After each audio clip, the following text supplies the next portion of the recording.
तो गाइज अब हमारे सामने है क्वेश्चन नंबर 4, सत्य व असत्य बताइए। नीचे कुछ स्टेटमेंट 3-4 लिख रखे हैं, हमको बताना है कि जो स्टेटमेंट है सही है कि गलत है, और साथ में ही ना हमको उत्तर का तर्क भी देना है कि अगर मैं कह रहा हूं भाई सही है तो भाई क्यों सही है, गलत है तो क्यों गलत है, हमें बताना पड़ेगा। ठीक है, रीजन भी देना पड़ेगा कि सही में क्यों बोल रहा हूं और गलत में क्यों बोल रहा हूं, ये तुक्का नहीं चलने वाला है। ठीक है, तो जो पहला वाला है इसमें लिखा गया है कि sine A plus B equal to sine A plus sine B क्या हो सकता है, ऐसा क्या पॉसिबल है।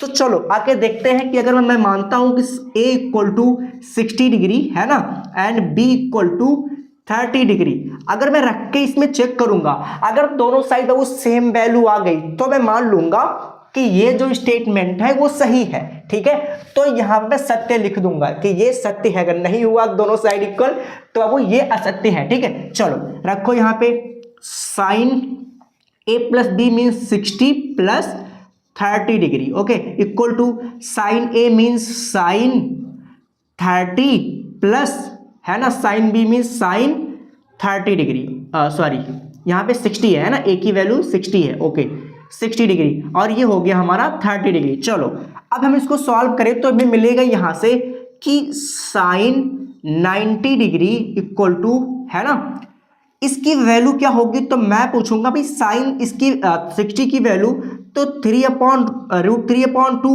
प्लस इसकी वैल्यू होती है 1/2 है ना। अब मैं पूछूं साइन 90 का वैल्यू तो आप बोलोगे 1 होता है, इधर दोनों चीजें प्लस है तो 3√3 प्लस 1 अपॉन कितना मिलने वाला है 4। तो क्या 1 इस चीज के इक्वल है, √3 प्लस 1/4 के इक्वल है, नहीं इक्वल है ना, ये इक्वल नहीं है। LHS is not equal to बाबू RHS है ना।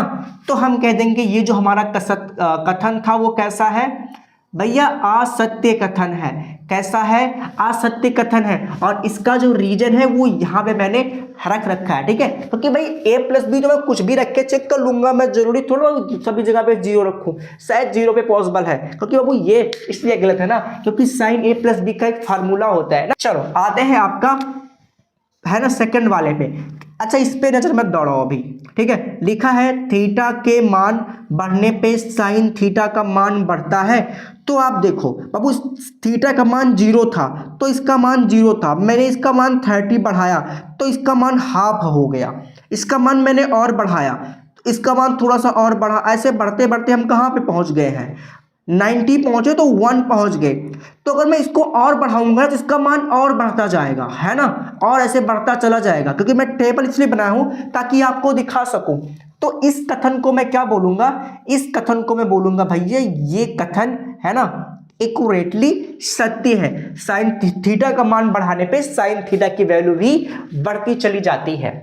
चलो देखो अभी थर्ड वाले में क्या कहा गया है ना, कि थीटा के सभी मानों के लिए sine theta equal to cos theta होता है। ये बताओ अगर मैं साइन 30 की बात करूं तो साइन 30 का मान होता है 1/3 है 1/2, और कॉस थीटा मीन्स कॉस 30 की वैल्यू कितनी होती है √3/2। तो क्या इन दोनों की वैल्यू बराबर होगी, असत्य है। करा कि सभी मानों के लिए नहीं भैया, सभी मानों के लिए तो भैया ये क्या है, असत्य है ना, असत्य कथन है। हाँ ऐसा हो सकता है कि केवल थीटा इक्वल टू है ना 45 पे हो सकता है, 45 पर है ना, संभव है ना, संभव है। ठीक है, और कहीं पे भी जैसे मैं 0 करूंगा 30 करूंगा है ना 60 करूंगा, पॉसिबल नहीं है ये चीजें। ठीक है, तो ये आपका असत्य है। आगे बढ़ते हैं। ठीक है, कह रहा है कि a इक्वल टू अगर मैं थीटा रख दूं, a इक्वल टू 0 रख दूं, ठीक सॉरी a इक्वल टू अगर वैल्यू 0 हो तो कॉट a परिभाषित है।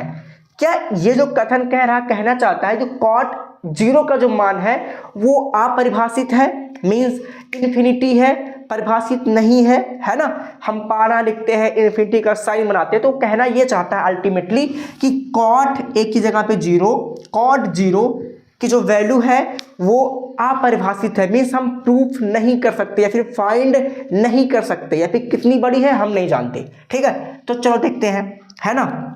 हम इस पे लिखते हैं कि a इक्वल टू 0 है ना, तब ये क्या हो जाएगा, तब मैं लिख सकता हूँ कि cot 0 इक्वल टू क्या होता है, मैं जानता हूँ कि cot tan का अपोजिट होता है tan 0, ठीक है। हम जानते हैं फार्मूला हमने पढ़ रखा है कि cot theta equal to 1 upon, है ना, 1 अपॉन होता है tan थीटा। ओके, तो इस अकॉर्डिंग ये फार्मूला यहाँ पे लग रहा है, मैं लिखूंगा cot 0 degree equal to 1 upon tan 0 का वैल्यू आपको पता है कि होता है 0। अब बताओ भैया, हम 1 में, है ना, 0 कितनी बार डिवाइड कर सकते हैं भैया, अनलिमिटेड बार, इन्फिनिटी टाइम्स हम ऐसे करते जाएंगे, फिर 1 बचेगा फिर करेंगे, फिर 1 बचेगा फिर करेंगे, फिर 1 बचेगा, खत्म ही नहीं होगा कहीं, है ना।